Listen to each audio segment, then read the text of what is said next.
All right, let's just dive right into today's explainer, because honestly, we've got a truly chilling story to unpack today. We're going to examine a narrative that shifts incredibly fast from a completely mundane, everyday afternoon into a reality-bending mystery that literally defies all logic. It's this fascinating look at the intersection of the ordinary and the impossible, and really, how the human mind struggles to cope when the basic laws of physics simply break down. I want you to seriously ask yourself for a second. What happens when a piece of history rewrites itself right before your eyes? Like, how would you react if a completely ordinary antique, something you just bought for a few bucks, suddenly altered its fundamental nature while sitting right there in your own living room? Would you trust your own eyes? Or would you begin to severely question your sanity? Section 1. An ordinary discovery. So, to really understand this bizarre event, we first need to meet Larry. He's an older gentleman living in the small, quiet town of Lockfield, Washington, and he's just going about a very relaxed, everyday afternoon. At this point in our story, there is absolutely no hint of the supernatural in the air. It's just a normal guy running normal errands. Larry's day was, well, it was incredibly normal. Step 1, a trip to the local strip mall for practical chores, getting a new handle for his axe, picking up some oil to mix with gasoline for his chainsaw, and grabbing a couple bags of groceries. Step 2, an impulsive stop at a roadside garage sale. Step 3, a peaceful afternoon just diving into his new purchase. And finally, Step 4, 9 p.m., where everything goes completely off the rails. It's actually absolutely crucial to understand this timeline because the sheer normalcy of buying chainsaw oil is exactly what makes the impending twist so much more jarring. So what exactly did Larry find? Well, he bought an antique book for a mere $20 from a pleasant young woman running the sale who told him it was in great shape. And the book itself is this hefty 600 to 700 page volume with crisp lettering on the cover. The title, McConnell's Odd Science Curiosities, written by Daniel McConnell. What's super fascinating here is that the title page dates it all the way back to 1884, printed in New York by this obscure publisher called the Taylor Book Consortium. When Larry checks the table of contents, the subjects are divided into these really intriguing categories: land, sea, sky, and, very importantly, beyond. For an avid collector of the rare and unusual like Larry, this wasn't just a book, it was an absolute steal. Section 2. The first note. All right, so Larry gets home, unloads his groceries, grabs a cold can of soda pop from the fridge, and just settles into his favorite easy chair in the living room. Now, while he's flipping through sections about dinosaurs and strange tropical plants, he makes a secondary discovery tucked deeply up against the spine of the book.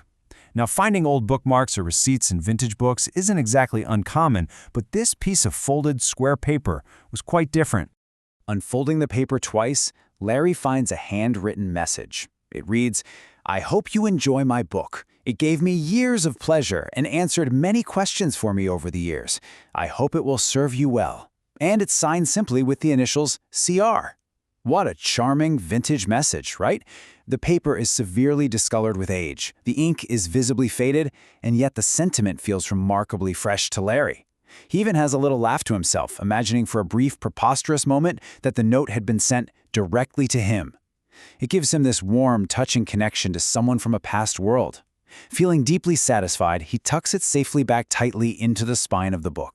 Section 3. The impossible change. But of course, the peace of the afternoon doesn't last. A ringing phone abruptly pulls Larry back to reality, and he leaves the book on his side table to spend the rest of the day out in his garage in the yard doing planned chores. By the time it's dark and he's eaten a quick bowl of microwave chili, it's nearly 9 p.m. Exhausted, but definitely curious, he returns to his easy chair to take one more look at that charming little note. And this is exactly where the bottom entirely drops out of Larry's reality. Larry rubs his eyes.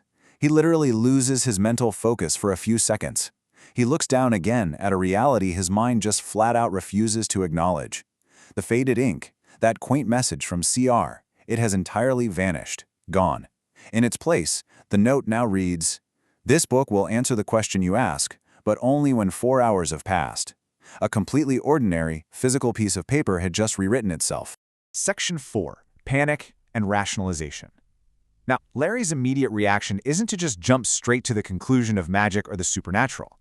He sits there in stunned silence for a full minute. His hand holding the note is visibly trembling. He hits absolute red alert. He meticulously searches through the entire 700-page book, not once, not twice, but 3 separate times. He is desperately looking for a second note.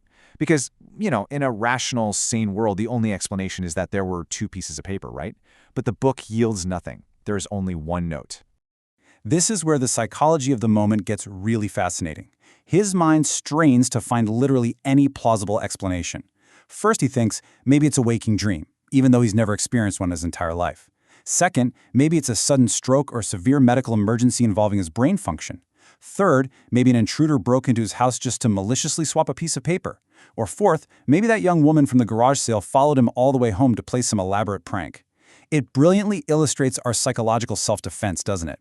We will grasp at the most unlikely, absurd scenarios, like a phantom home invader, rather than accept that our entire understanding of reality has just been shattered. Which brings us right to the exact desperate thought echoing in Larry's fracturing mind. What in the hell was going on? He's actually asking himself if he's asleep. He's asking himself if he died earlier that afternoon.